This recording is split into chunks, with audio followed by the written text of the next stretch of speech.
It's Prince Royce, ladies and gentlemen. Yes. Were you stoked to make a music video with J-Lo? Hell yeah. I was like, let's go. Back it up now. People who are true bachata fans say that my bachata is not real bachata. Who are these bachata Karens that are like at their house? Like, was that a ukulele? Nah, Sometimes I go to Latin America and they'll be like, you're a gringo or whatever. And I'm like, They call you a gringo? yeah, they be calling me. what would that make What would us? they call me? I would like to run Japan. I've never been to Japan. I never been there either. Have you?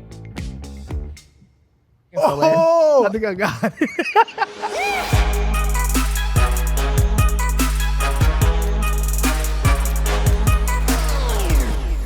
When I was in high school, we had like 3 rules that we lived by, me and Mac, who was actually the third co-host on the show.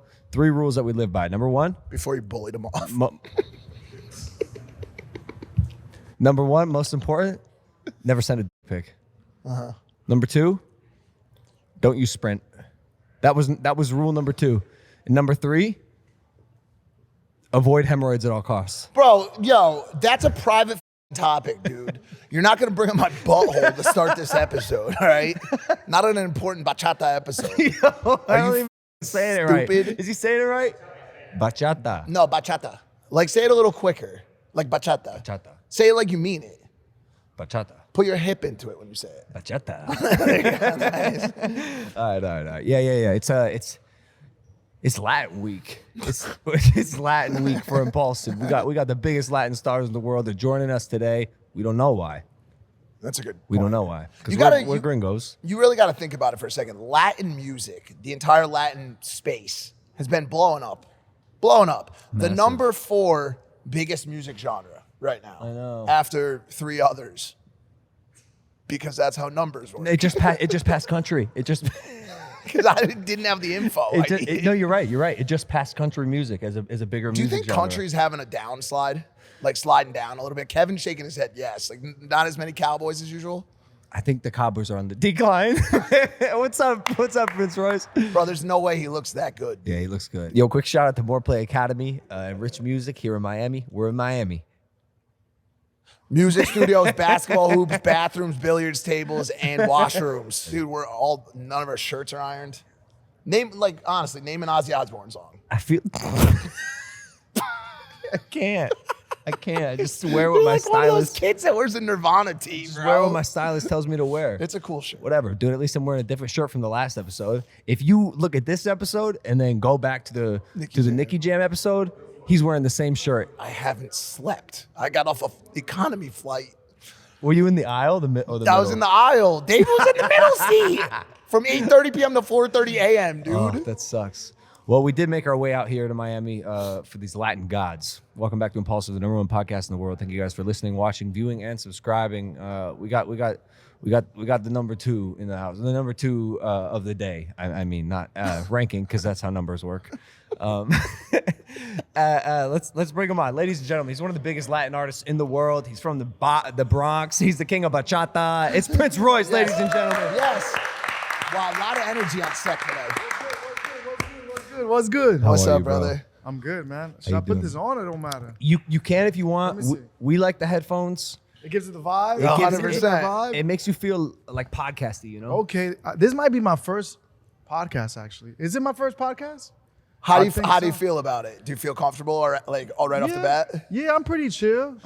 Some people come on and they're like, dude, we were intimidated to do this. You know, Logan's a winning boxer, and like Take all off that. his mouthpiece right there. Ew, bro. Oh, there was so much. But those are I was able to like twirl it up.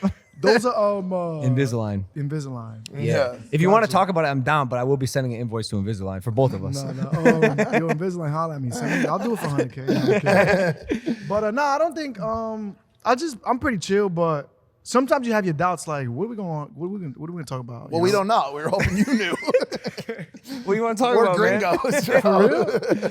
Yeah. No, we like, could for do real? we could do a little of that. We had Nicky Jam on today. Oh, dope. Yeah, earlier he was giving you your flowers, but he also Oh, said dope. that you're. He Shout also out to Nicky said Jam. you're a little shy, bro. That's what he said. I've always been a shy person. I feel like even in school, I think like the music thing sometimes gets you out of your because you end up having to talk to the camera, talk to people. You have to. But I'm still like Like if you go on my Instagram, I'm not this. I look at people like uploading mad stuff. Yo, I'm here, and I'll be like, bro, I wish I could be like that, and I'm just not like that, you know. Is it because you're more introverted, or is it because you are intentionally keeping your life private? I think I've just always been introverted, and I think I'm a little antisocial as well. People say I'm not because they think like, oh, but you mad cool, and I don't know. I'm just a homebody. Like I've always been. Like when I grew up, I never had that many friends. It was always just family members and cousins.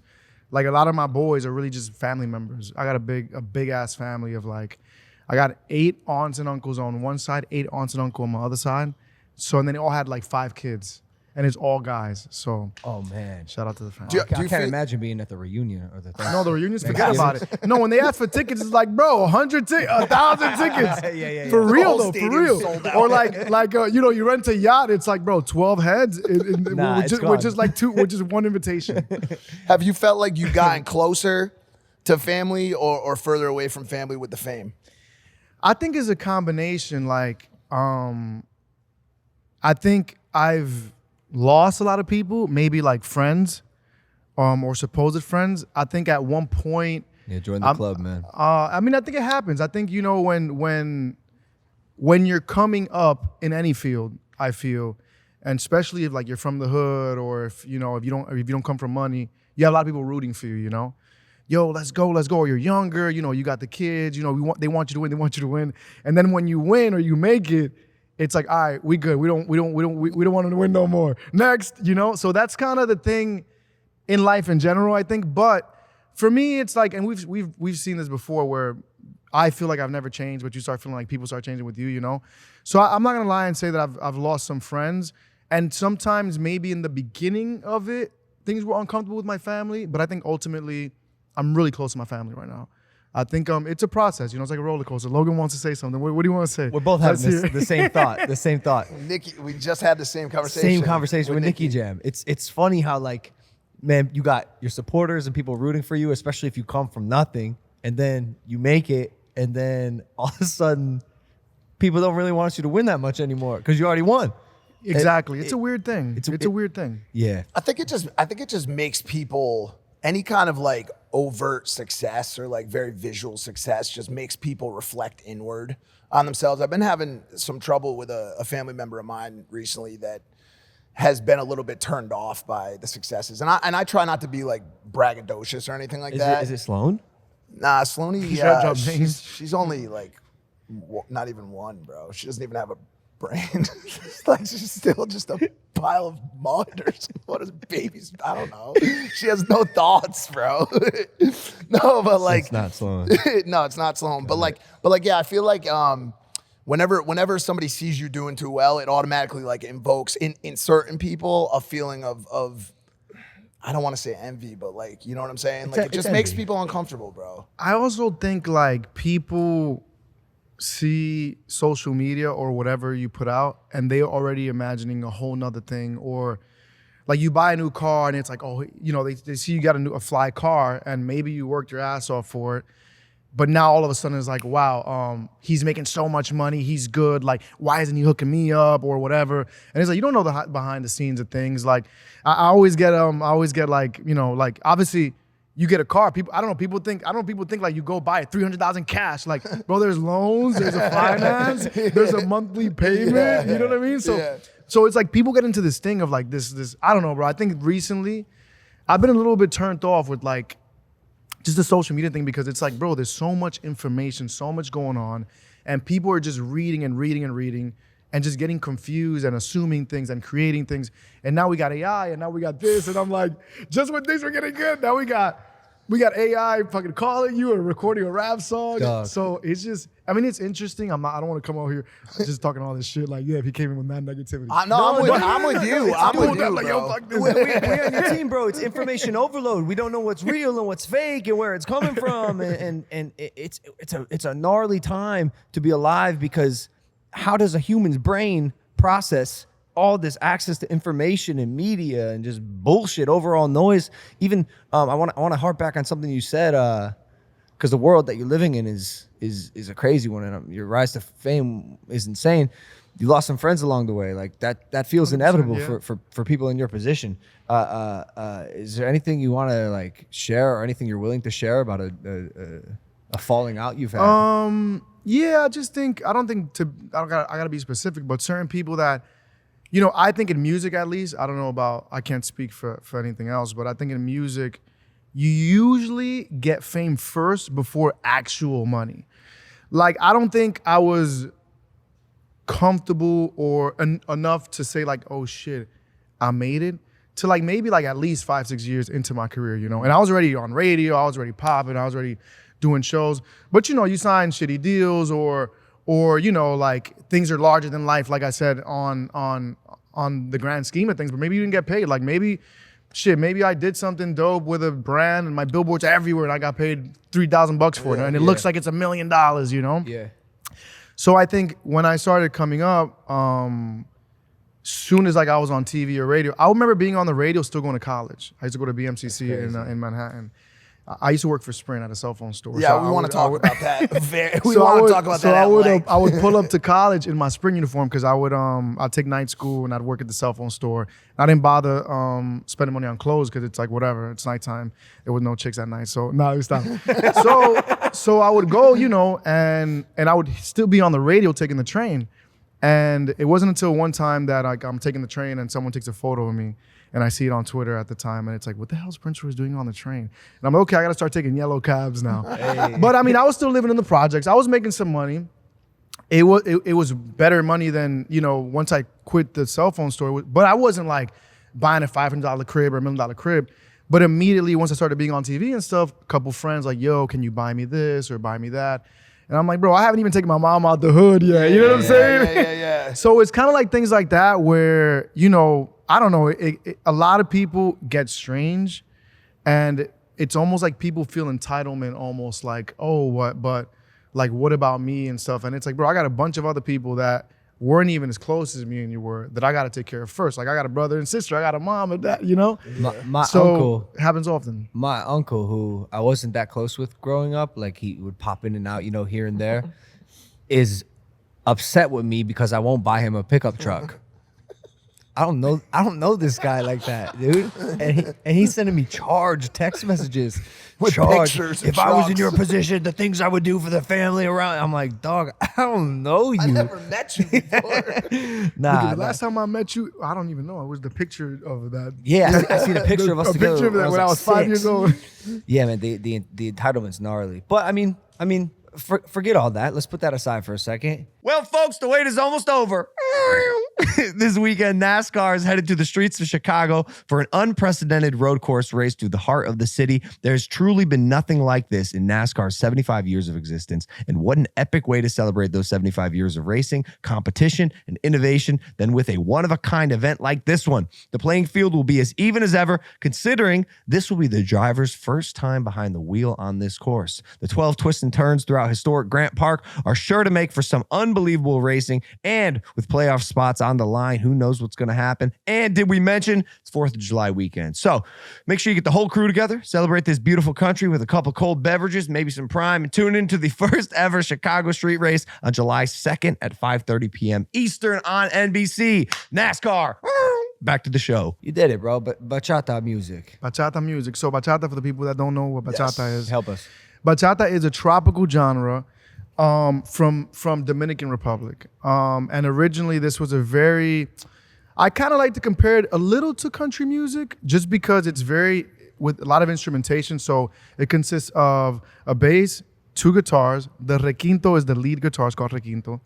It's a bongo and a guira. Guira is literally like a metal circle. I'm over here like a guira is, it's like literally you scratch like, it does like the tweet to it, So, and then you can have some keys. And this was a very underground, very frowned upon genre because it was very, they would play it in the strip clubs, really. It was very kind of like, I don't want to say dirty, but like if you were a 16-year-old girl playing bachata, your dad and your mom would say chill. Like my grandma used to play bachata and her dad, my grandma's dad would tell her to cut it off.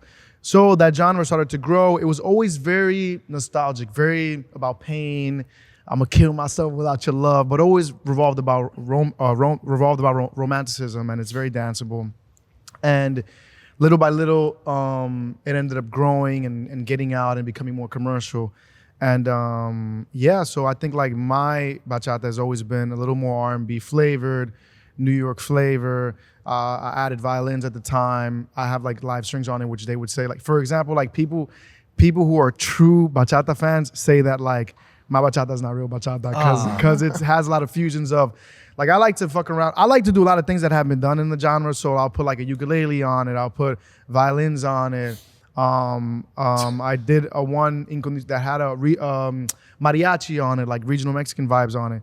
So technically, like, mine is bachata pop, but yeah, I think that's who are these bachata Karens that are like at their house, like that is not real was bachata. That a ukulele? No, yeah, fuck that, shit, dude. Get yo, him for out. real. So I got like a little. When does this come out? June.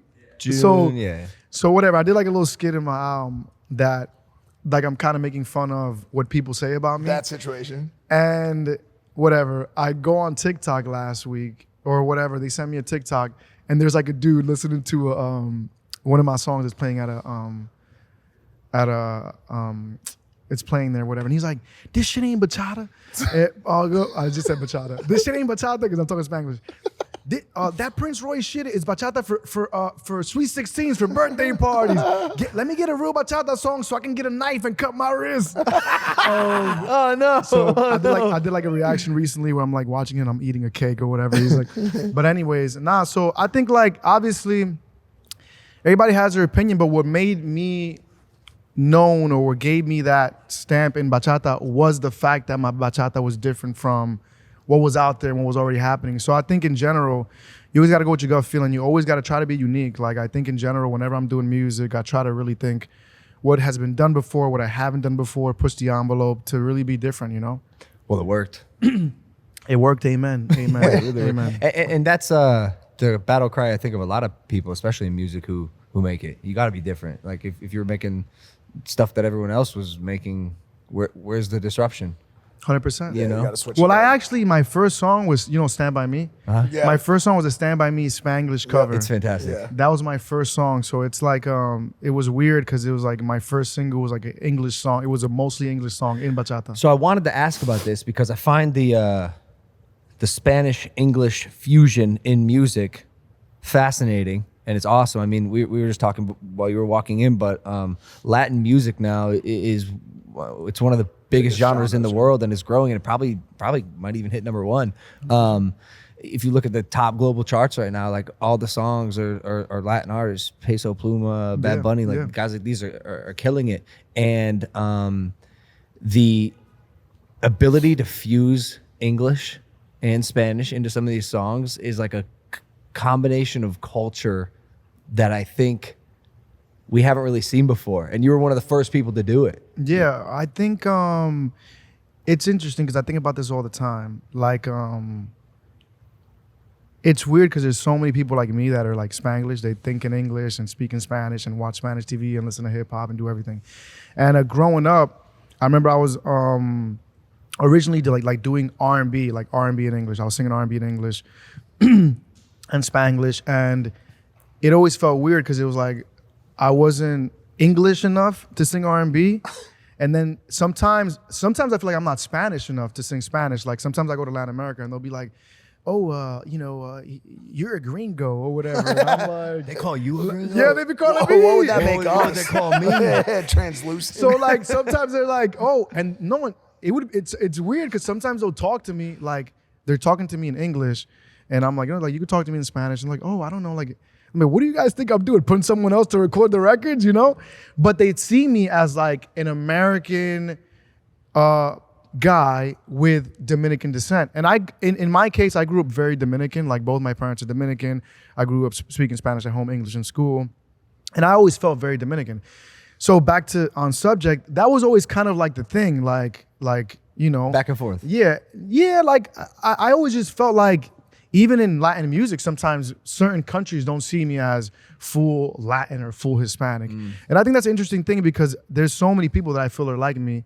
And that's what was always the vibe with me. Like the vibe with me was always like, like I like to tweet in English. Like people be writing to me like, "Oh, but write in Spanish." And I'm like, "All right, but the thought was in English." You know what I'm saying? And don't some things like make more sense to say in English versus Spanish? Because like also you grew up in like the spot for this type of activity, like the Bronx. BX is such a heavy Latin Hispanic community. Like I don't know, I want to hear more about your influences, but like Fat Joe, Big Pun, like Cuban Links, all that shit. Like growing up, that was like in the New York scene, that was like the representative like area of the boroughs for Hispanic music. So like who was inspiring you to move in the direction of bachata when you were coming up, like from hip hop or whatever? Yeah, well, growing up, I would listen to like a lot of Eminem. I was a big Usher fan. Like I know every Usher record. I'm gonna go to Vegas. Shout out to Usher. I'm gonna go to Vegas and check out the Usher residency.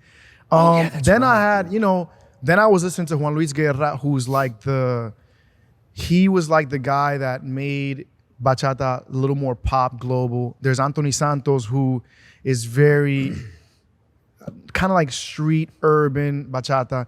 Then there was Aventura, who also came in and did it. They were from New York as well, and they did it like a New York flavor. So when I was growing up, I was listening to Aventura, Salsa, Mark Anthony, stuff like that. And I was singing R&B in English, and I was in a studio. It was like a studio with 2 rooms. And in the kitchen, there was like a guy who was like, yo, you should sing some bachata. And I'm like, sure, whatever. At the time, I was recording everything, to be honest. I'm like, whatever, put me in the booth. And that's when I started. I did my first album with like 12 grand from the cell phone store. My first album is literally the album I did on my own. And then you did it inside the cell phone store? I did it inside the cell phone store. Wait. No, but I'm saying like I did it with the money of the cell phone store. So I funded that whole project by myself. And then I went to a few labels, and this guy who was my manager at the time was the one that took me to an independent label that ultimately signed me. So I just don't understand like why Sprint? I was gonna say they was hiring, bro. That's it. They were hiring. Did you have Sprint personally? You had to. It was free. Of course you had it. That's tough. What year was this? Because you got to understand, Sprint was a very different telecommunications company back in the day. There was a time when they were popping, I mean, bro. They were still popping. Remember the chirp, the Nextels? Yeah. That was chirp. T-Mobile had the sidekicks. That was dope too. You know how many packs I moved off that fucking what were they called? The flip one with the 89 and 90? Like the fucking first the chirp, it was a Nextel. Yeah, the Nextel. But it had the walkie-talkie, and the walkie-talkie at the time was free minutes. For the young kids, we had to pay for text and minutes back in the day. So the walkie-talkie was free, and I'm losing my train of thought. No, we were talking about Sprint. Oh yeah, no. So I had 2 free cell phones, of course. So you got a free cell phone, one for the bros, one for the hoes. Yeah. Okay. I'm just so confused because when I hear Sprint, I just Nah, Sprint's ain't bad. But T-Mobile bought Sprint, so now shout out to I Sprint. see. Oh, I'm over here shouting out everybody. Can you edit this? I'm like, I gotta get paid, bro. Nah, these don't count as shout outs, bro. Not the way we're talking about. These are shout downs, dude. So I find it interesting, even just hearing you talk about your artistry.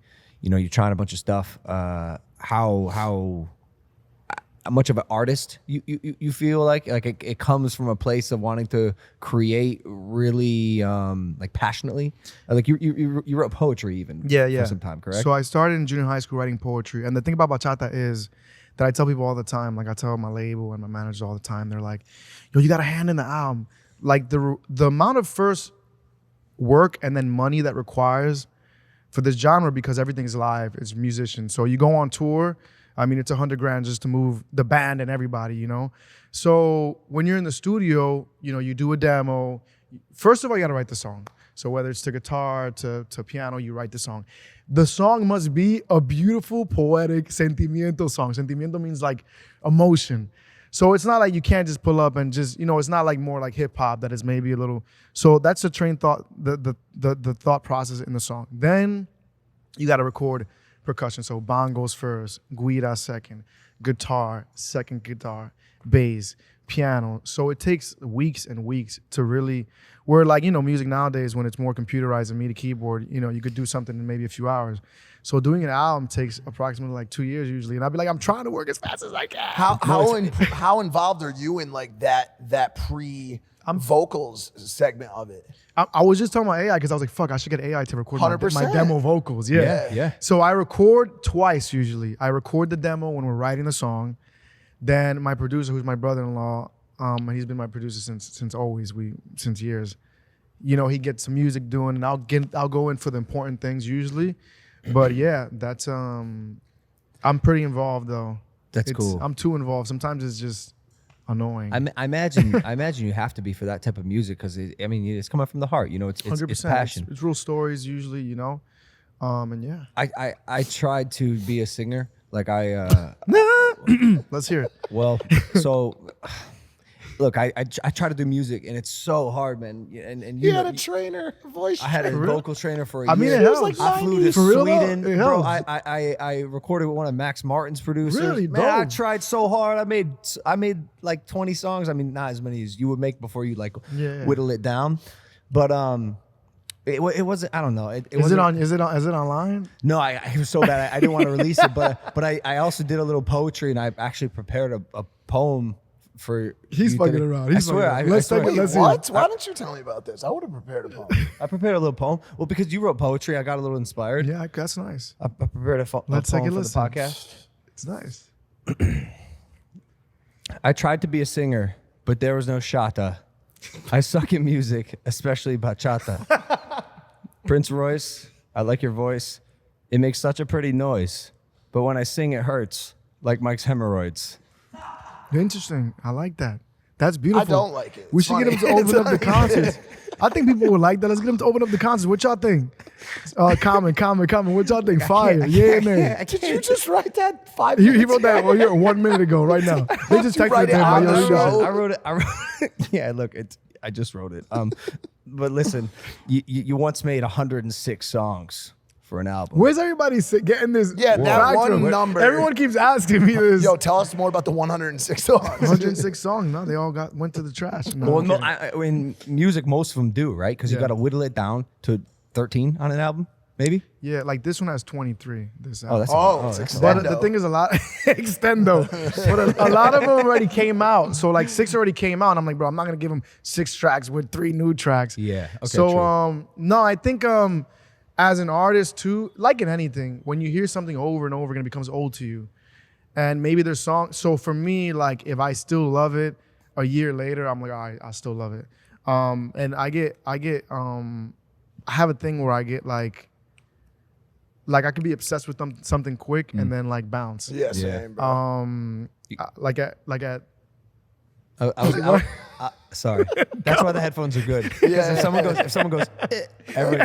what's he gonna say? hear me breathing. And I was gonna say, I imagine you have to control that part of your personality a little bit because I have a little bit of that, and you can get excited about a thing that maybe you shouldn't be. be excited, giving that much energy and very to. spontaneous. Yeah, and then you make rash decisions. So like when I turned 30 years old, I went on a license spree. Like a license spree. what do you mean a license? A license got mad spree. license? I was like, I'm about to get every license. My cousin was like, yo, you on a mini midlife crisis, bro? So I always had my motorcycle license, but I started, but I got my motorcycle license at 18. Oh, you talking about like permits Like to actual do license. things? Yeah, actual. I'm gonna tell you right now. So I got my motorcycle license back in the day. And it started first with like my cousin rides a lot of motorcycles, started riding motorcycles, cool. And I'm like, what would happen if I get my scuba diving license? Cool, we went and got our scuba diving license. It was dope, whatever. Then I was like, I don't think I got my boat license yet. Like, you don't need a boat license, but you need like a boat certificate. Went in, did the class, started driving boats. But I'm talking about like little boats. Like I was throwing the anchors and this shit. is hilarious. I was like, I need to learn like the real shit, getting license. stuck. You're like a character in Grand Theft Then, Auto, bro. I know, Like, hold on, do it gets everything. better. Bro, then I got my skydiving license. I'm not even kidding. I got 50, I'm for real. I got like 54 jumps. You have 54 jumps? 54 How many do jumps. you have? At Logan? You skydive? I have 27. Oh, so you're pretty good. It's exactly twice All what right, you so have. it's not that crazy. You got one? Skydive is crazy. I've done it, but I've never jumped solo. Just 54 is a lot, dude. You know, like the hop and pops. You know the hop and pops. Yeah. You got to do low. Yeah. I fucked up there like 10 times. That's the only reason why I went from like 20 to How 30. could you fuck up a hop and pop? And also, Bro, that's I not would the one to dead. fuck I up, know. I bro. would flip That's the all one the you do time. mad low. Mad low. Mad You low. open the fucking door. like you're a base oh, jump. So I would come. So it's like Homestead. It was like an hour away from my house every time I drive over there. Is a weird feeling because going up on the plane, I would get flashbacks of my life, like the news. Yeah. Like the news, Royce is dead. Like I would get these my scary, God. I would get these scary ass like, and then the other pros are like sleeping on the way up to the fucking. But the feeling that I would get when I would come back home later that day would feel like blessed, like oh I'm happy to be home. I today. made it. Like and you're literally saving your life each jump. I stopped because of COVID, but I had like 50-some jumps. That's a funny way to look at it. I'm saving my life on this No, jump. you're saving your life. Yeah, you're falling, essentially. dude. You're falling out of a plane. I mean- you have to do something. Like you're gonna They do. say- Like if you don't save your life, They say that you're you- fucking toast, bro. I feel that. Gotta do completely. something. They say that you can. They say that you're more likely getting into an accident and dying on the way to skydive than actually skydiving. It's true. The skydiving fatalities are 1 in 167,000. He knows all about it because every- he. But you was almost doing died. flips and everything. You almost died for real. Dude, my second solo jump, my main chute did not open. I had to cut away. My second solo jump. That's like that happens to a lot of people. Does it like sound I heard a familiar to story you? like that. Look red, grab red, peel, Yeah, pull. yeah, Look yeah. silver, grab silver, peel, pull. I had to do it. Mike's right. I had to Nah. do something. He had to save his Crazy. own life. It got caught in about a 4x4 cube, and the parachute just wouldn't open. Where were you doing this? Like what state? Paris, California. Okay. And that's another thing you mentioned it, but the drive to Paris for me was 2 hours. Yeah, it's You always have a deep. It's 1 hour always drive. far, yeah. So that's why I'm saying that's a lot of jumps because Yeah. how many jumps you get in a day? Like 5 or 6? No, like maybe 3 max. Man, you must have been going for like months, like months on months. Nah, I probably was going every other day though. But like 3 or 4 max. Yeah, you see, you don't get a lot. You drive an hour, you get 4 jumps a day, and that's it. You know, you could jump from a hot air balloon or a helicopter.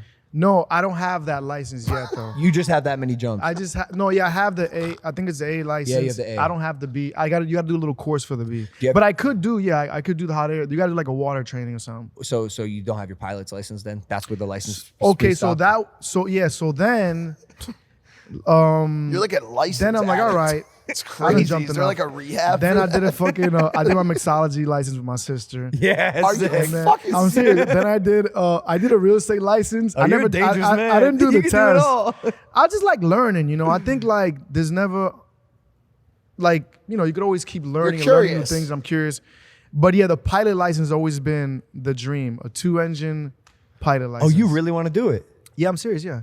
Oh, you gotta wow. get your 2-engine pilot license and learn how to fly without an instrument. Do you know there was a Is what it's YouTuber recently who he crashed a plane on purpose? Nah, I don't So know. he was flying over the desert and he set up cameras all over the plane. And then he was like, Mayday, Mayday, I'm going down. And he jumped out of the plane with a parachute and just let his plane crash for clout. Don't forget to like and subscribe. He got arrested, bro. Yeah, he The got shit that people he got arrested? He got his Yeah. pilot's license revoked. He's in trouble. He's in trouble now because he destroyed the evidence. He tampered with the plane and had a helicopter privately pull it out. And he said he didn't do it for views, and yet every angle was The captured. things that people are doing perfectly. nowadays for clout. Yeah, and it was a is fully crazy. occupied JetBlue flight, too. That was the worst part. No, you're joking. I was about to say, like, bro. So then that was where the licenses Just hopped out, bro. Everyone's dead. Can't say something like that. that we'll cut that out. Nah, Yeah, that'll be cut that nah. out. But but I stopped already. That was I just need the pilot license now. I don't think I got any other. That one's tough. That takes a lot of time. Yeah, it takes a lot. I think it's 48. It's not as many hours as you'd think. I think, from what I remember. You know what I'm thinking, or that's what you're thinking. Nah, it's like 48. I don't know. Or 60. I was looking into it. I don't remember, but it's definitely less hours to fly a private plane than a commercial. Which activity do you like the most? The skydiving, I was doing it by myself, so it wasn't that fun. Like I never got into it with a buddy to be able to do it. I think the scuba diving is cool. Like I do it with like 4 or 5 cousins. Y'all just running up on these fish. Yeah. Pulling up on these fish. Just grab your pull it up cousins, grab your for real. cousins. I think the motorcycle's fun too. It's dangerous though. So bad. all So this bad. stuff has a level of danger to it. You sounds like you're a bit of an adrenaline junkie. I don't find myself to be, but I guess people think like I don't be driving the car mad fast. Could you ever do a sky bachata? Like a bachata while skydiving? I know it seems. I thought about it doing a video, but I Yeah, don't think we that's- could record with the wind. But You should do. I mean, I've been you could do wanting 100 different things. I know I'm slacking on this fact that I got all this shit and I haven't really. You got to combine them. I need to bro. combine Like them. if you take a motorcycle out of a plane, take you the know what I'm motorcycle, saying? jump off the plane, jump into the water, Oh, scuba yes, diving, yes, come yes. out, drive the boat. yeah. There you go. While you're shaking a margarita. Yes. Yeah, we Bro, on now some you're shit. talking, bro. He even just ran a marathon. Oh yeah, I ran a marathon too. That's come on, man. but that's crazy. not. But No, that's crazier than all of them. You actually have to train and like get ready for it and shit. And you did it for a good cause, yeah, for the kidney National Foundation. Kidney Foundation. Yeah, I ran a marathon, 26.2 miles. Did you prepare? That's a dope one. Yeah, I just used the Nike app to be honest. What? I just did like you got the app and it tells you, oh, marathon date is this day. Run this much miles. So you and just that's it. download the app and you can run a And marathon. you're good. Free app. Oh shit, I'm gonna grab that. Shout out Nike. Yeah. One more But shout out. one of my cousins, he's like he does Ironmans and shit. So he got me into it. I did it with him. I don't want to run again because I lose a lot of muscle weight. I'm already like skinny. But I would like to run Japan. I've never been to Japan, so Oh, you haven't been either? no, I have been to Japan. So the day that I do go to Japan, I think I'm gonna try to run the marathon. With I with never my been cousin. there either. Have you? What? What'd you say? Have you been to Japan? Have you been to?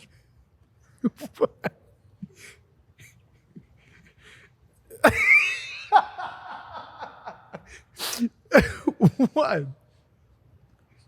How did you prepare for the marathon? Like, did you run every day leading into? Nothing. We were just wondering how you prepared for the Bro, So wait, you lose muscle when you start training for marathons? I in my case, I lost a lot of like muscle. Yeah. Just running a lot, you know. Yeah. You gotta avoid that for sure. You're big in Philadelphia. Oh, I get it.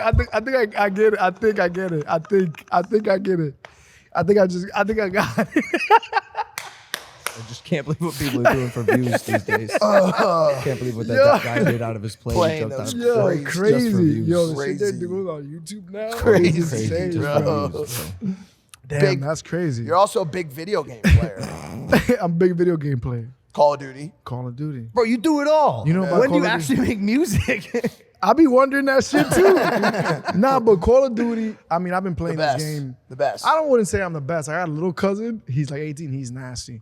But you know, like if you know about Call of Duty, I got Orion, or like which is like the Damascus, the skin. Yeah. Which you gotta grind heavily to get. What so do I'm you? pretty nasty. What do you have to do to get it? Like, So you have to play with every single gun in the game, every single gun, rockets, knives, shields, and all of them have 5 challenges. So it could be 30 headshots, it could be 20 shots from the bag. multiplayer or on like everything or on multiplayer, Warzone? everything Oh, multiplayer. Do you play Both, Warzone yeah, as well? both, yeah, both. Resurgence. Yeah, both. I'm really though wondering how you allocate your time. I'm having a hard time keeping track of Both. If you're doing a lot of stuff, because most people just do like one thing. I know, but that's the thing. I had my golf moment one time. I was training with a golf pro. I be bouncing around. I tell myself all the time, I gotta chill and just focus on one thing.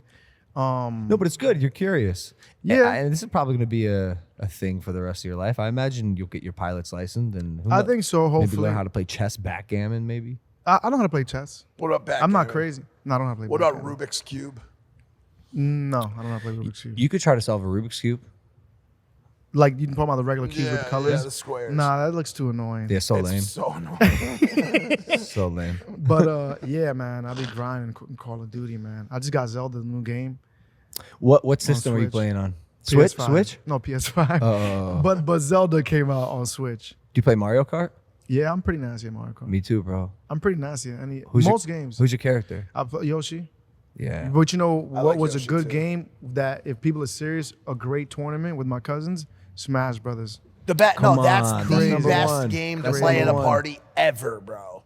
It's so fun. That and Mario Kart. We do that all the time. You have a girl right now? But possibly, I can't answer that question right now. Nah, I just got divorced like like 2 years ago. You just brought me on a roller coaster of emotions. So I mean, I'm keeping it real, you know. Okay, so how vibing. do people avoid divorce? Like, what do you think went wrong? I think in my case, well,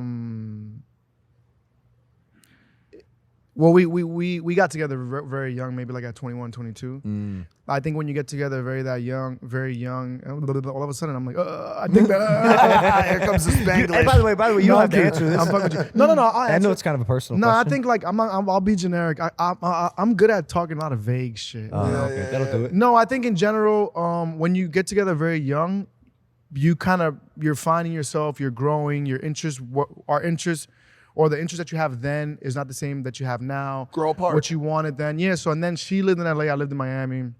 So for me, it was like, had a house over there, had a house here.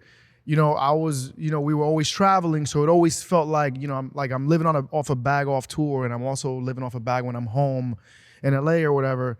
So we tried that for a few times, and it was just back and forth, and it just kind of, like I said, just like you said, actually, just drifted kind of apart. You know? Yeah. People, I mean, that feels inevitable. You know, especially if you get together at such a young age, people grow so much. I just like, I'm so curious though, like when you cut your hair. January this year.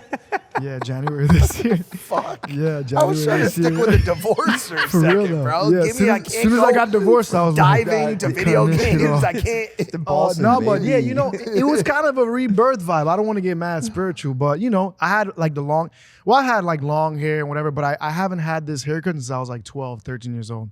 And I would always say, I'm gonna get the buzz cut, I'm gonna buzz it. And I was just like, fuck it, I'm gonna do it. And it worked. I think people like, you know. It's great. The thing about the other hair that I had was just too. I had to blow dry, get it up. Because Like it almost our- defied gravity. The other one, yeah, it was very defying gravity. It would the wind would blow and it just stay firm. It wouldn't even move. It was stone cold. No, it was great. And you Look at our producers. kind He's of like, like, yeah. kind of like It looks like a trampoline. But I had curls like that too at one point. I think I'm gonna grow it back out though. Can we just talk about the divorce for a second? Sorry, or just relationships in The general. relationships in general.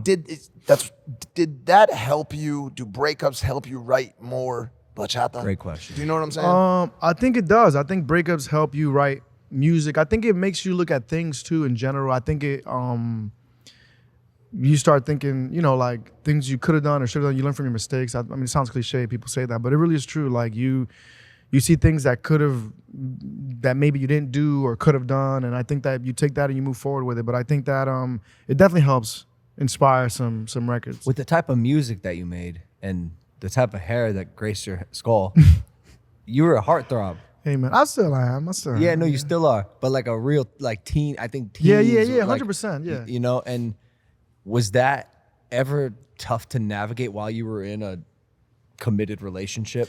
100%. I think obviously, like anything, I tell people all the time, things that, like nothing that's great in life comes easy. Period.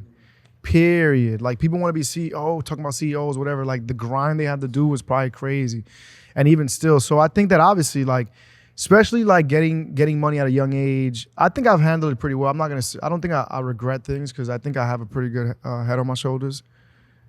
I don't know why I thought about the shampoo Head and Shoulders. Too many brand names. Dude, bro, there ain't no way. Yo, shout out Head and Dylan, shout out Head and Shoulders. Dylan, get the team on, bro. This shit is fucking got out. like 6 sponsors Yo, this and the episode. messed up thing about it is I feel like he probably has like All right, deals fuck on it. the side with all of them, and he's just Fuck getting it. Let me paid. drink some Pride. And he drank, baby. and he drank the one that's the color of his whole Oh, outfit. it's matching. Nah, but for real, Shout out, Brian. shut up, Pride. Nah, but for real, what was that? You But talking about you know, the in state? general, you Talking get money about how early. You go Yeah. out to the club and how you hook up with girls. Like But you know, for example, I didn't go to a strip club till I was like 23, 24. it's a good time to go. So, but I never got the full experience of like me going in like regular and it sounds like mad bougie, but like I never had that experience, or like I wouldn't go because I felt like, oh no, if I go in there, they're gonna see me and it's gonna be weird and whatever. So I went through that kind of weird phase in the beginning, and yeah, obviously it is difficult. It is difficult to obviously there's girls all around, there's alcohol all around. Yeah. drugs possibly all around. And I think in general, it's a weird life. But I think for me, I've always been very, I think, grounded. So, I mean, when you come home and you got to tell your wife, like, hey, I just shot a music video with Jennifer Lopez. nah, she's a big J-Lo. Well, she was a big J-Lo fan, I actually. mean, we all are. Yeah. That's got to be crazy. That's got to Nah, I think at the time, she was always very understanding, though. I got to give her that. Okay, cool. She was very understanding at the time. Like, if it had something to do with girls or something, it wasn't like it was like a... Is that because she trusted you? I don't know. It's a question for her.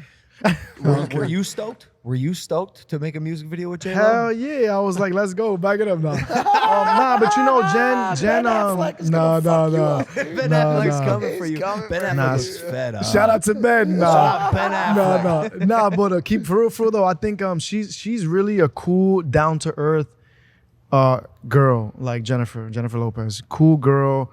I remember going to her house, and like I'm sitting in the kitchen and we were just chilling, and she's like, hey, do you want some more chicken or some more rice or something? And I'm like, yeah, let me get some more rice. And then I put this with, I'm eating, I'm like, wait, like Jennifer Lopez is in the kitchen cooking. You're feeding me some rice and beans. But yeah, obviously everybody loves her, you know. But she really is a genuine girl. She's a hard worker, and yeah. Was that like one of your biggest like a Rose Compolio moment? Like, was that like your biggest moment? Nah, there's been a few. Like, I got a song with Shakira. I think that was dope. Yeah. With Daddy Yankee at the time, I got a song with Daddy Yankee. He was my first collab, actually, ever, which was cool. And I wrote that song from the bunk bed of the project still. So I think that was a cool one. Mark Anthony, I love him. He's a great dude. We got a record together. I'm thinking of people. I did a song with Selena Gomez back in the day. I did a song with... I'm forgetting people. A lot of people admire.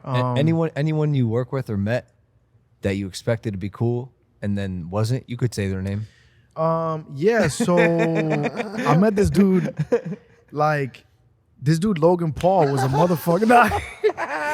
Good answer. You're so right. Nah, dude. but You're so right. Nah, there's always people. After a few years in this, I learned to understand that people in the business, everyone works differently. Whether it's music or acting or whatever, everyone has their flow, their vibe, the way that they do things. And I think through time, I ended up not, or at least I try not to take things personal. But yeah, there's been some people.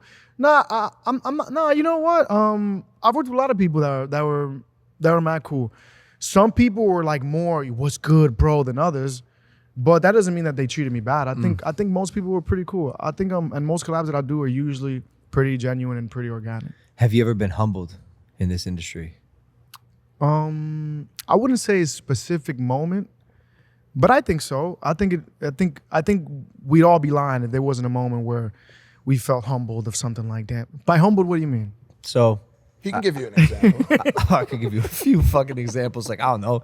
Here's one. You prepare 2 years to beat a guy in a boxing match. You get a boxing match with him. You tie the first time. You tie him. You go to fight him again. You lose by a weird 2-point decision that the ref called from some bullshit. Then you make $1 billion company with him.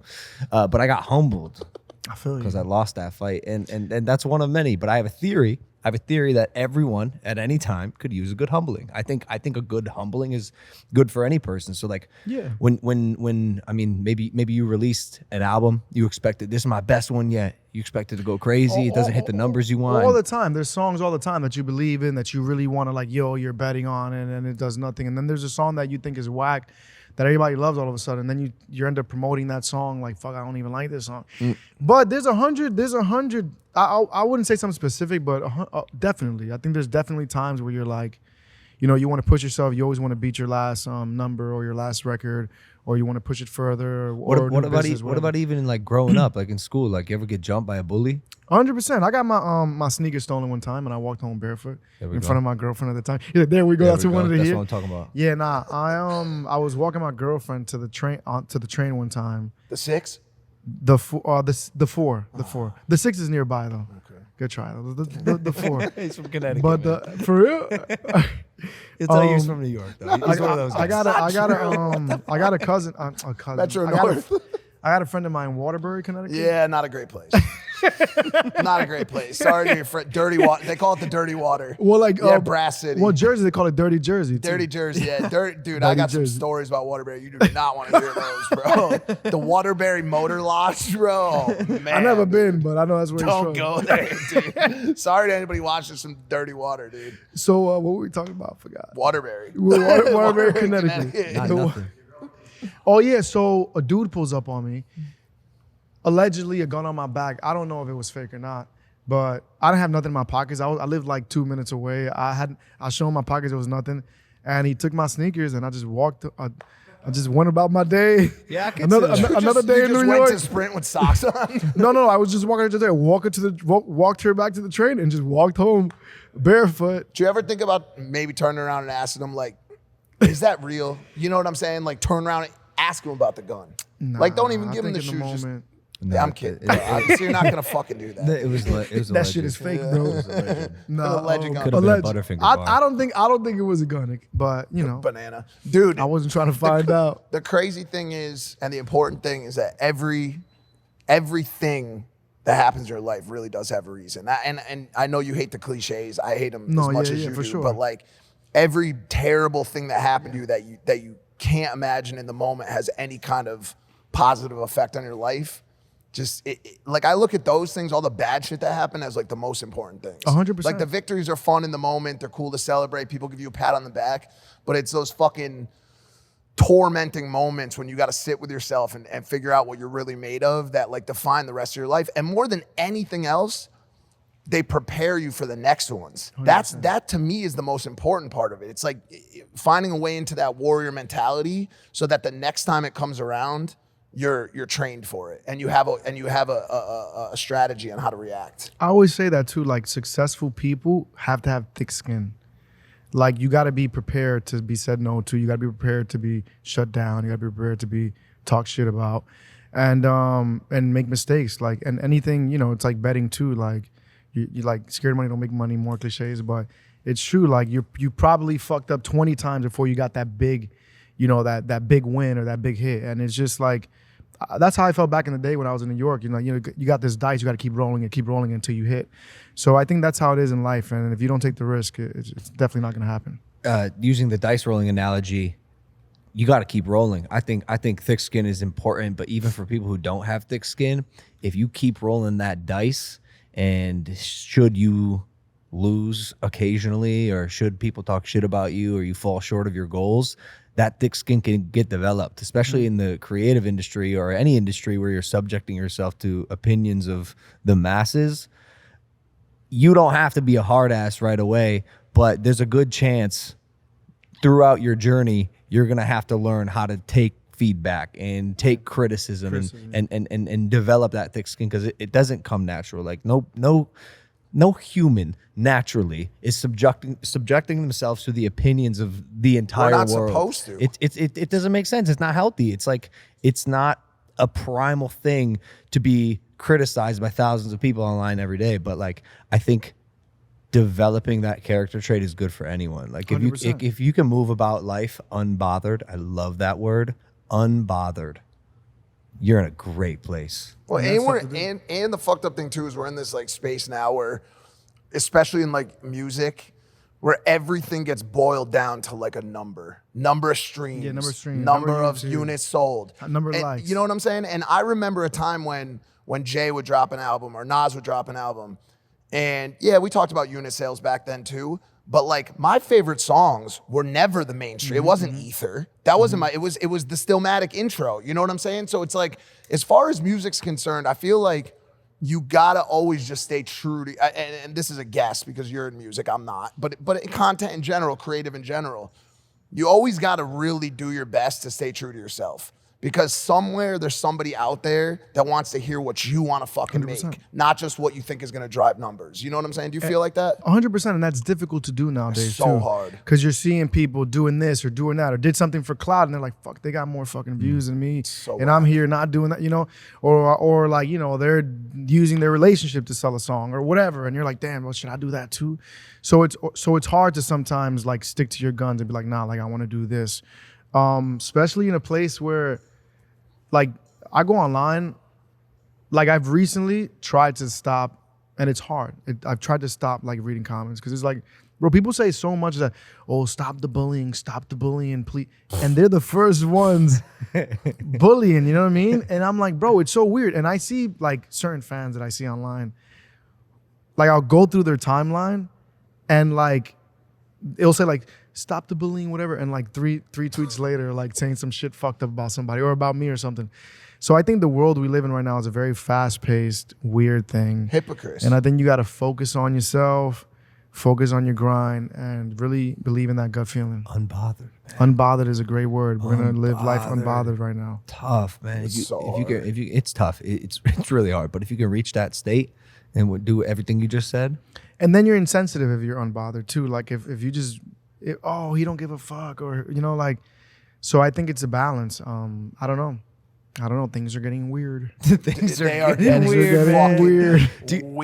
Bro. I mean, besides making music, do you have a plan to get more licenses or do anything else? Nah. Like, what are you doing?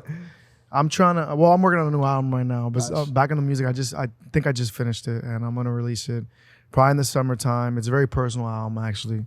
Obviously about relationships and true stories, and besides that. Fucking, what have I been doing? It's funny because you do a lot of stuff, but it sounds like you can't even come up with anything. No, but then I get home and I gotta fucking What? like, I should have said this, I should have said that. Oh, look, they just reminded me. I'm going to Chile on Monday. Oh, Yeah, there you nice, go. I've been doing nice. The Voice in Chile over there, and Judging? Judging, yeah, The Cool. Voice in Chile over there. Cool. A lot of talent, and then it's just, it's hard because I'm far away. At least I get to grind Call of Duty over there. No. Yeah, you can. How are those But- Chile servers? No, everything. No, it's good actually. It's good. I'm not gonna lie. But over there, I posted on Instagram. I got some weird reaction, like some weird. I've never been allergic to anything. I think I had one sip of a green juice and my face was red. You had to I go got to the photos. hospital, right? Had to go to the hospital. My throat got clogged. I was like 5 days in a tub full of baking soda and oatmeal, just burning. But I'm talking about excruciating. Burning pain, like fucking my ass, my balls, my back. Yeah, I can everything. relate to that burn Like, ass feeling for sure. But for real, but for real though, Sounds like my hemorrhoids. face. So that was weird, but I was pushing through. I did like an award show, then like 4 days after. With your face swollen? And no, burning I ass was good. syndrome? I was good. I was good, but I was still itching, but my face was good. Do you That's a get warrior worried shit. like when that happens somewhere other than home? Yeah, like 100%, like yeah. it's crazy whenever you like have some fucked up health shit going on, and that's like one of the things. Like I know people always talk about this like entertainment industry and shit like that, and they're like, oh, these bougie motherfuckers on jets, this and that, but like. Bro, you never had like a health emergency in like a third world country. Not that Chile is, but like, dude, the feeling of being 8,000 miles from home in a country that doesn't speak the same language as you, maybe, and having to try to figure out that situation. It's like that's a very unique problem, dude. It fucking sucks. And you're like, well, I can't leave. I'm not gonna go back. I got a commitment here. And then you go to pharmacies. They're like, my doctor's like, oh, buy this, buy that. And then, oh God, what this. the fuck is that? And then you can't even like. They don't really know like if it's similar or not. So they were like injecting me with a bunch of stuff. Shout out. Let me start with a shout out. Shout out to Chile. Shout out Chile. Chile. Wait, can I take We it? love you, Chile. We love you, Chile. But they, like, I was scared. Like, you're taking medicine and stuff because they're looking at me like, are you talking shit about Chile? Nah. Were but you it's all in? love. Were you in Santiago? In Santiago, Fuck yeah. dude. Fuck yeah, I love Good fucking job, geography bro. No, so Santiago's much. good, Santiago's good. Chile's mad south, right? Mad south, like yeah. like the So southest. it's the same time zone as Miami, but just all the way south you so can go. weird, It's like going to bro. Europe, but you're still here. and That's how isn't feels. it reversal Yeah, so it's on winter seasons right now. Right yeah. now. So I'm gonna try to go snowboarding. I can snowboard. Oh my a god, little because bit. they got crazy mountains there. Yeah, I'm gonna try to go snowboarding when I go. Is that where the heads are carved out of Nah, stone? that's No. that's Peru. Machu Machu Picchu. Picchu. Peru, no. No. You talking about the You talking about Easter? Are you talking about Easter Island? I am not Are you talking about Mount Rushmore. Are you talking- No, I'm not talking talking about about Easter Island. Chile world. Yeah, Easter Island. Yeah, isn't it? No, I think that's in like. Look up Easter Island. Where is Easter Island? I thought you could like connect through Chile. I mean, look. It's yeah, gonna yeah, be, yeah. You fucking do. I didn't say yeah. no. I didn't say no. So, Look, so oh damn. do you want to go see the heads? That's deep. Like, I mean, that's still deep away from. Chile. It's still pretty far. Yeah. So when Should you, But that counts as Chile. That's part of the country. I don't know. I don't I think it's so. just Easter Island. I want to go there. And then have you ever heard of, they have this crazy island called North Sentinel Island. I've been thinking about visiting lately. And No. But what's there? It's just some indigenous people that don't really have connection to the outside world and will kill you with bow and arrows Immediately. should you approach. For real? yeah, no one's lived besides them, of course. For real? Yeah. What's it called again? Mike wants to put a 10-10 burger establishment. I would there. He wants the franchise restaurant. That's North interesting. Sentinel Island. But for real, for real? Yeah. They killed a journalist who was trying to Like, see what's going on? Yeah. No, he was trying to bring Christianity, and they were like, "We don't want it." And he came one time. They turned him away. He came back the next time. You know, like when Jehovah's Witnesses come to your door, come to your door. they knock. You're like, "Yo, like go away. I'm making breakfast right now and listening to bachata." Right, and they go away. The next time they come back, imagine if you attacked them with spears and fucking bow and arrows. Dude, death And they don't have death by guns over arrow. there. No Nah, guns. they don't even know what guns are, bro. Arrows. They're Death still, by bro. They arrows. don't even know. They don't even know you. And they don't even know Logan Paul. But they got shit. they got radio over there. They might like have they don't like bachata. internet? No, No no, radio. they don't have radio. What's the name of the place again? My bad. North Sentinel Island. North Sentinel And the people Island. are called the North Sentinelese. We could give you a lot of weird facts about a lot of weird But things, especially that. That's like my main topic because I really do want to go there. man. No, it's interesting. I mean, I would want to go there, but I think it's interesting that if they're really living like that civilization without Bro, like, they're most common completely technology. And, disconnected. It's fascinating. You're obviously super worldly and traveled. Is there somewhere you haven't gone yet that you're I already said Japan. Japan? Haven't been to Japan. So I want to go. Well, You anyways, haven't been back? You haven't been? haven't been back. We're trying to talk to the emperor. Oh, that's right. No, we're not. We're not trying to. Besides that, Saudi Arabia? I'd like to go to. I'm in Australia, Bro. like Sydney or something. Bro, Australia is sick, dude. It's one of my favorite fucking places. I'm not even kidding, dude. I'm dead serious. I don't know if I think I'm serious or No, not. no, no. On this one, I'm dead serious. Bro, we just went. We went to Perth, Sydney, Gold Coast, Melbourne, not Melbourne, by the way, and Brisbane. They call it Bris Vegas. The locals call it Bris Vegas, dude.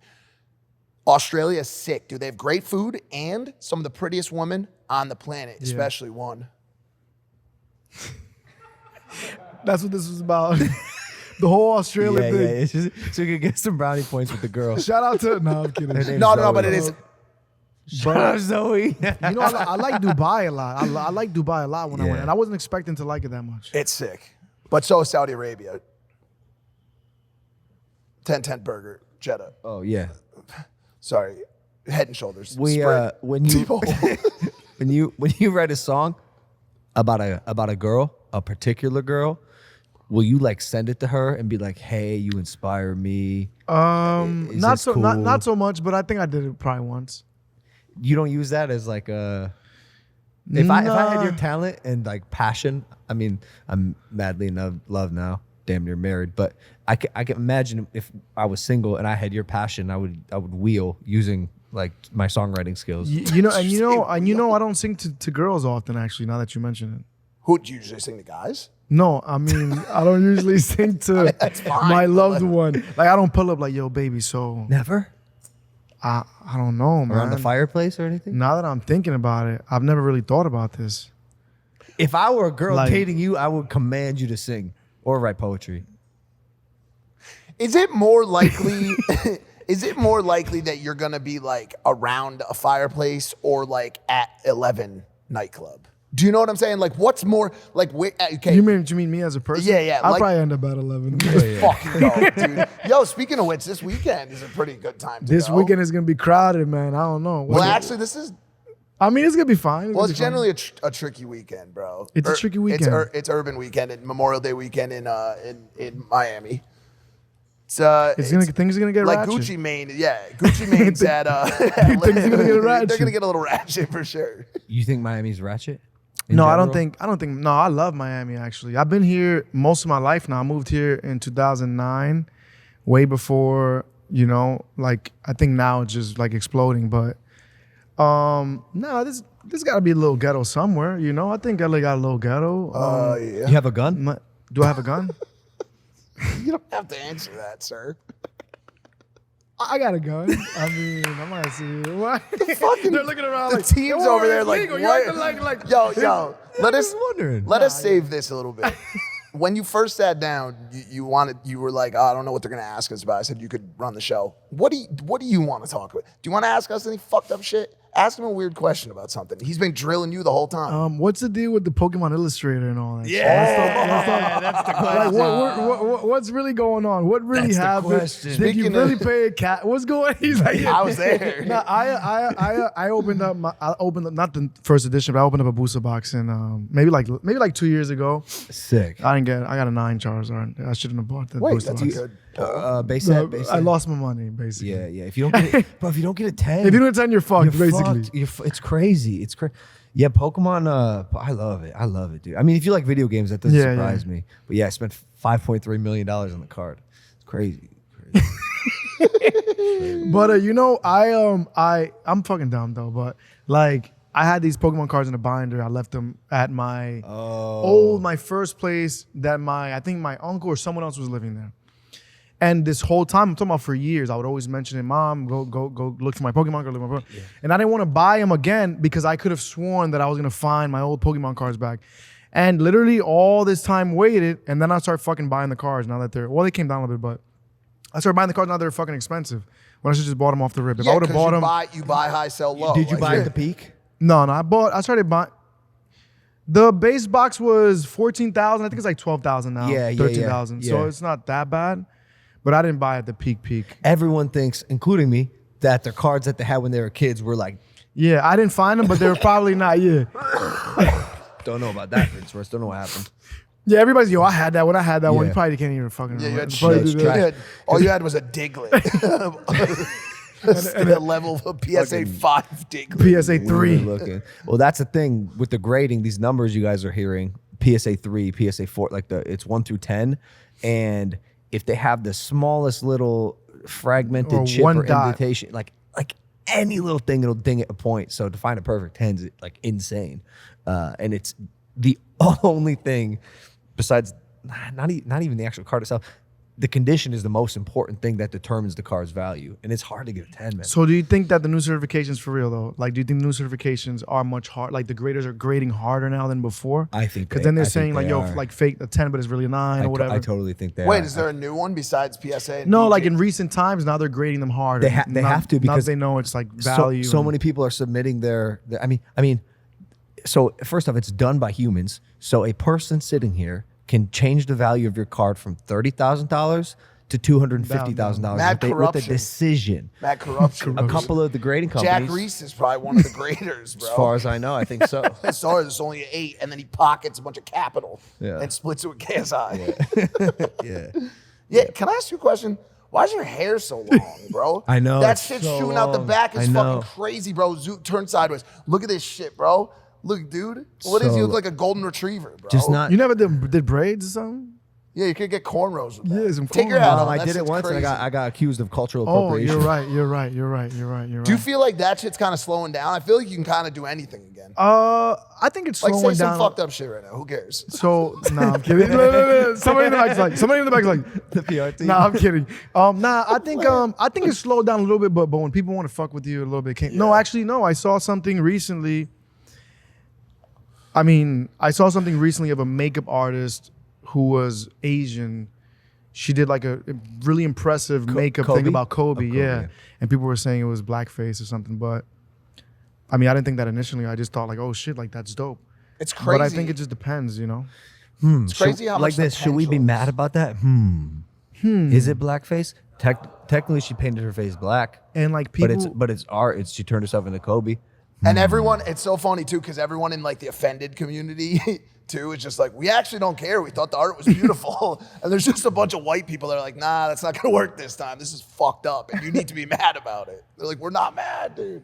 It's you just know, it's this pendulum just swings like this, and right now I feel like it's swinging back in the place of like, yo, we're done with that shit. Like people they're gonna say shit. You might be mad about it. Go on with your fucking life. Yeah, because there was a time where it's still kind of like cancel culture is still very. Is it still like a very no, strong it's thing or slowing, not so much? definitely slowing slowing the fuck down. It's Slowing down for yes sure. and no, yes and no. If whoever's getting canceled is like beholden to brands or like someone making decisions about what they can do with the platform they're on, like yes. But more and more people are like diversifying. I don't know. No, but people also- are realizing you put your phone down, you go outside, you're okay. Like, Yeah. like, you'll be But all also, right. you're seeing a lot of like the woke brands are now the ones being canceled. So it's like, Yeah. so it's like you saw what happened with Bud Light. You saw what happened now with Target, and it's like Something a lot with of these M&Ms. brands that are going like kind of like out of their way to like cater to like a Yeah, very like they're woke going or- hard. They're going hard now Yeah. to cater to certain communities. Exactly. Now a lot of people like, and not only just like one side of the aisle or the other are being like, yeah, we're not playing that shit anymore. You know, so it is interesting to watch, but Sorry to drag you into that conversation. No, it's it interesting. doesn't have to go anywhere. So anyways, you want to go to 11 now? What? 5 what? 5 people? 5? Let's go to 11. 11 is cheeseburgers? fine. Are you diversifying at all?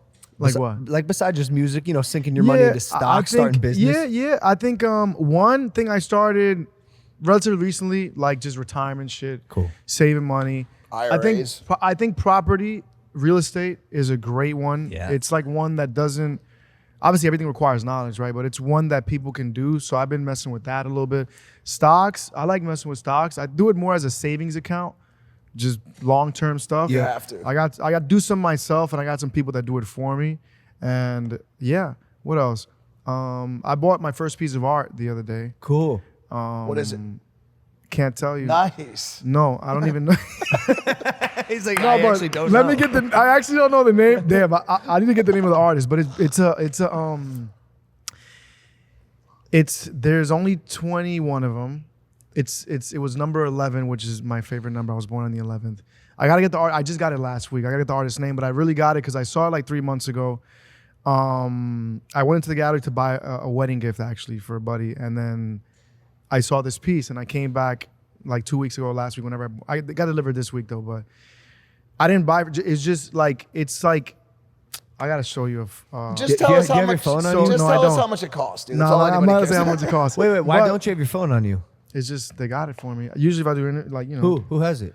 Sergio got it. My I sister mean, Sergio. that's crazy. Just See, I'm actually a respectful guy. Whenever I walk in, I don't carry my phone, Don't fucking How surround often me. No, do you not respect, have your respect. phone on you? No, I'm not gonna lie, I got my phone on me. So I stopped using the Apple Watch because of that. Like I'd be in the gym, the thing's buzzing. I'm driving and it's like I know it's a group chat that nothing important's happening Yeah, there. yeah. But I'm still like, let me see what. So I got rid of my Apple Watch and I'm for real trying to do a better job at like. I get like quick anxiety. Like I'm very like I gotta check the message. How did I jump into anxiety from the phone? You're and from the unimpulsive, art, bro. because they're like this, they're connected. so no, but the art piece. Hold on, let me explain the art piece. Yeah. It's like a metal bar. It's more of a sculpture. It's a metal bar. It has it's a messed up horse. It's called levitating horse or something horse. But the horse looks like nothing. But you look closer, the reflection. It's a perfect white horse on the reflection of the. That's what I want to see. I really want to see it. I like art. Where's Sergio? Sergio. Yo, Sergio. Let's get It's called the Sending Horse. Sergio, where's I'll the get to the name sending of the artist. horse? We Let wanna me get see my the art phone real piece. quick, please. Like I gotta see if I even have the video though, because While you look it up, I'm gonna say something that is just like a thought I'm having. It's good to hear that you're diversifying because, like you said at the beginning of this interview, a lot of times with artists and musicians, the fame comes before the real money, and so you can get kind of sidetracked when you do end up making real money buying the bullshit. But then eventually you have to realize, like, okay, my career does and will have a lifespan just like everything, 100%. and you got to be smart with your money. So it's good to hear. I mean, if that art's a store of value, it's a great place to put it. Yeah, no, let's check it out. And you then, got it? I'll talk about that because I think we'll get to that. Yeah. Wait, what? What am I looking? Oh, that's sick. Oh my God, it's like an optical illusion. Oh, cool. Oh, that's fire. Yo, there was no way you were gonna explain this. You can't. I'm trying to explain Oh, it. so there's a metal bar. Can we show it? Here, just show that camera. How would you explain it? It's a elongated horse that's bent around a pole, but when the reflection is in the pole, the horse is in perfect proportion. It's really cool. Yeah, cool. No, there's no way. Trying to explain that was hard. But yeah, bro, I'm glad you're here. You're spending your money wise. So back on that, I think when you're coming up and when you first make money, you're thinking cars, you're thinking this, and I think when I hit about 30, late 20s, horses. I started realizing let's buy expensive motherfucking horses. But for real, like, you know, when they're not teaching you in school about like stock or saving money or I don't know, like, you know, like retirement funds or CDs and stuff. For sure. So at like late 20s, I remember, well, I'll tell you 2 stories here. So I remember buying my first Porsche when I was like 21. And then I had it that was my dream car, like a Carrera S Porsche. So then what? So then I traded, like 2 years after, I traded that car for an older Ferrari because it was like, oh, I got to step it up. I'm seeing the Ferrari. And that's what I'm saying. You get caught up with what you see. Then I traded that Ferrari for another Ferrari. Then I traded that Ferrari for a McLaren, which I still have, a 720 McLaren. Nice. So then I had like 3 Range Rovers and a Rolls Royce. So then by late 20s, I'm like, bro, I've had like 9 cars. I got like 2 cars right now. So it's like I'm losing when I'm buying it. I'm losing it when I'm trading it in. And I'm losing when I'm buying again. I said, bro, I'm not selling shit no more. I'm not selling nothing. I'd rather let that shit depreciate in the garage. So then I started kind of like, you know, waking up and being like, yo, I should start like saving money and whatever and buying property and renting property. And you know, like stuff like that or stock or whatever, or like even like, you know, like even like crypto and stuff, you know, at the end of the day, like whether it's up or down or not, it's taking the risk and doing something and just I'm actively looking for like things I can get into, businesses or ways to put the money away and not keep it in the bank. You know, I think it's, you know, we usually like, you know, we're saving money, keeping it in the bank, and we get afraid usually to like, you know, buy a property. So, or like do something or like calling up, see what that loan's about or that business loan. And we're always afraid. And I think especially in the hood, and I think like where I'm from, that it's always the mentality like of being afraid of like, oh, but what if I lose the money? And so I think I just started taking more risks, I would say, business-wise, money-wise. And obviously I've lost and I've won. And I think that, I think moving forward the next 10 years for me, obviously I wanted to keep doing music and I want to keep doing that. But I just think like putting money away for a rainy day is important in general in anything. For sure. Yeah, you just got to win more than you lose. Amen. Easier said than done. Easier said than done. Easier said than done. I've gotten fucked with NFTs. I want to talk. No, let's talk about the losses. Join the club, man. Nah, it's all good. I think like if you're not in it, you know. Yeah, bet. Well, shit, dude, this has been great. Oh wait, so back to the Porsche. This is the last one. See, now I'm getting open now. Yeah. So for years, I felt bad for selling the Porsche because I was like, yo, like. That was my dream car, you know. When I was a dream car, when I was a kid, I was like 12 years old. That was always like my car, my wallpaper on the Windows computer, Windows 98 PC. Shout out, no, I'm kidding. So, and I was like, damn, like I traded it for like an older Ferrari at the time, just because I was like on that hype shit of like, oh, because see, like now I'm not like that. Now I'm like, bro, I don't care if you got a bigger chain than me or whatever. I don't give a fuck. Like now I don't let that affect me. But I always felt bad about that Porsche because it was custom made. I remember. I used to live up in Delray Beach, West Palm Beach. I was always driving that car. And I always thought of that car. Like whenever I would, and so I got cousins that work at a dealership, of course. I got cousins that work at a dealership. And I would always track this car. And I saw that it was in New York and Long Island. I was tracking this car. And then during COVID, I was like, damn, I wonder what the car's up to right now. What do you mean what the car's up to? What do you think he's doing, shooting the car? I was always stalking the car with the VIN number. So my cousin's like, yo, they sold the car. The car's in Texas right now. And I'm like, I gotta buy the car, bro. I call up the Texas dealer. Oh, I'm looking for this car. Send me a video. They send me a video. It's the car. So I bought the car back. It only had that one. It only had that one owner. So 2 owners. I go back to the DMV. They're like, you own this? I'm like, yeah, the owner is back in the owner. But I got the car back. It looks like exactly how I left it. I even put like I even had like a cop sensor, you know those little cop sensor things you put on it. Like even that was still there. And I don't know, I think like for me, that was like a full circle. Like, you know, there's things like before you make money or you have certain dreams. And it's kind of like we said, like sometimes you always want to beat that last thing or be more superior or superior than what you had. And sometimes you forget like what you've accomplished too. So I think like in recent times, I'm also like, yeah, obviously you want to keep breaking records, you want to be bigger, but you also got to remember like, damn, I've done a lot of good shit, or damn, I've done well for myself. Because we're always so hard on ourselves, especially when you want to be more successful, especially in this industry, I think. And I think getting that car back was like, I don't know, at least it was sounds like a kept you grounded. metaphorical like pat on the back. yeah, it was a beautiful thing for me. And I was like, damn, I can't believe it's back. And I'm actually driving the car today. And I'm actually driving that car more than like the McLaren or other cars. I'm like, damn, this is kind of comfortable. Yeah. My 2013 Porsche. Sick, dude. Yeah, so Sick, that's man. I think That's a good last note, dude. People zoom out on where you came from and all that you've accomplished. Yeah, I think that's a great fucking note. I think from time to time, give yourself the kudos, you know, let yourself know like, damn, you know what, I'm proud of myself and what I've done and your peers too. I think it's important to let your peers know you're proud of them for things and I think like back, I know I'm extending, and like back in the day, for example, I don't know, I would just take things more for granted. Like I wouldn't take photos, I wouldn't this, I wouldn't that, and then I would look back and think, damn, we didn't take photos that day. And I tell my boys all the time, like, bro, we don't take enough photos, like just like group pictures, like regular shit, you know, and like you don't have those memories and yeah, I think like recently I'm just like, you know, I'm chilling, I'm blessed, I'm grateful, and I'm like trying to really stay positive and in that zone so I can stay motivated as well. Yeah. So yeah. Good, man. Good. Moral of the story is, let's go back to Japan. No, I'm kidding. I'm kidding, guys. We will be back. We can, you know, see where we come from and how long we've, you know, how we got here. Hey, that's hilarious. Yo, that's funny. Well, dude, hey, thanks for joining us, bro. Thank you guys. Yeah, man. this was phenomenal. You're in a really great place, and you've achieved so much. And if you ever want to spend $6 million on an illustrator, you know where to come. I don't think I'll take it there. You know, I'm cool with my little $3,000-$4,000 cards. There right we now. go. I'm good. There we go. Prince Royce, ladies and gentlemen. Yeah, appreciate y'all. Thank you guys for listening to this episode of Impaulsive. We love you. Hit that subscribe button. We'll see you next time. Take it easy. Peace.